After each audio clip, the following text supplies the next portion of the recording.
That's all I got. That's definitely why he does this as a career. Right, Lena? Lena. Thank you. Coming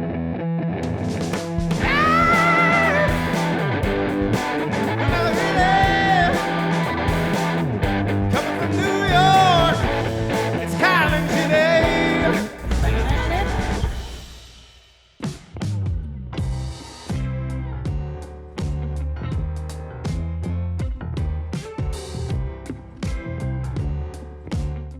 Good morning, quarantiners. Today is Saturday, April 5th, day 22 of our corona-induced social distancing. For those of you who, like me, have been rendered unemployed by COVID-19, hopefully you've just been able to take a well-deserved vacation. However, at this point, I don't know about you, but just playing video games and a few random chores around the house has gotten pretty old.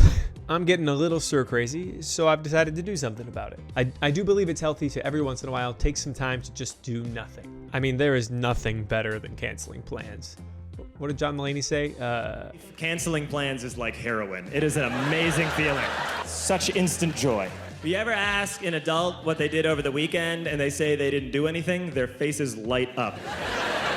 You're like, what'd you do this weekend? I did nothing. I did nothing at all. Did we do anything? No, I didn't do anything.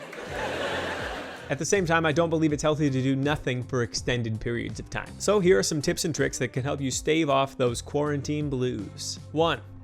Get your sweat on. One of the best ways to fight depression is to work out. It releases endorphins and can enhance your sense of well-being. And by starting a routine, doing something you know is good for you, you get to give yourself a little pat on the back, which is also good for your self-esteem. Now, I'm not going to worry about trying to transform my body. My goal is not to come out of this looking like Brad Pitt in Fight Club.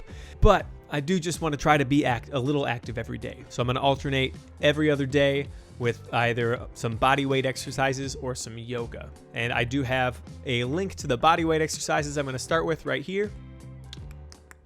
Or is it right here? I don't really remember how cards work on YouTube.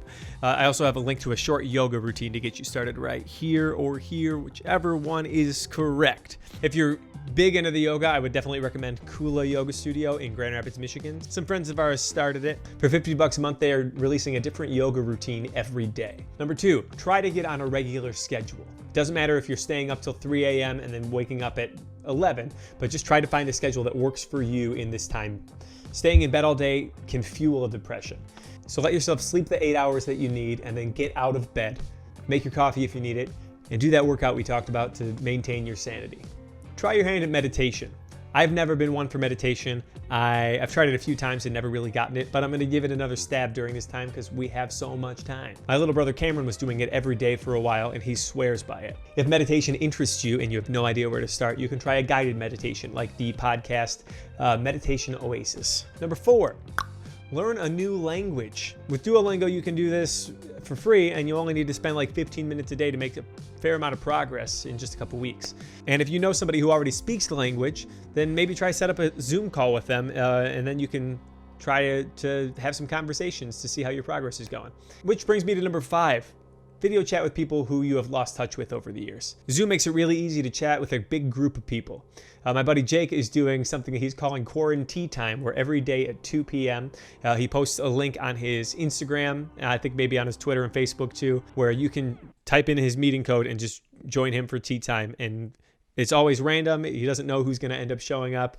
But I got to touch base with a bunch of friends a couple days ago. And it was great. Number 6, learn something new. A new skill like cooking or guitar. You're probably gonna have to learn cooking anyway. Or a new science like economic theory or the study of the universe. But find something you find interesting and find a class that's teaching it online. I love Masterclass, and right now they're doing a buy one, get one annual membership. But if you've just been furloughed, then maybe money's a little tight and you don't want to spend $180 on an annual membership of Masterclass if you're not sure you're gonna use it. So another free option is edx.org. At edX, you can take 2,500 different courses from 140 accredited universities across the globe, and it's completely free. Who's teaching these courses, you might ask? Oh, just some little schools like MIT or University of Michigan or Harvard. You know, schools you've never heard of. And all that being said, I'm not saying you should stop binging your shows. By all means, get your Tiger King on. But for the sake of your sanity, it might be beneficial for you to find a workout plan that you enjoy doing and to find a means of being productive during this time where we just can't work. You deserve to take a break, and by all means keep doing that. But you can do that while at the same time benefiting your mind and your well-being. And how cool would it be to be able to come out of this pandemic and say, oh yeah, during the coronavirus of 2020, I learned economic theory and conversational Spanish. And I formed some very strong opinions on that bitch Carol Baskin. I'm sorry for saying bitch, Mom. I didn't mean it. So that being said, let me know what you think. Comment below if you completely disagree or if you have any more ideas of what we can be doing with our extra time. Thanks for coming out. Chase your quarantine dreams and cheers.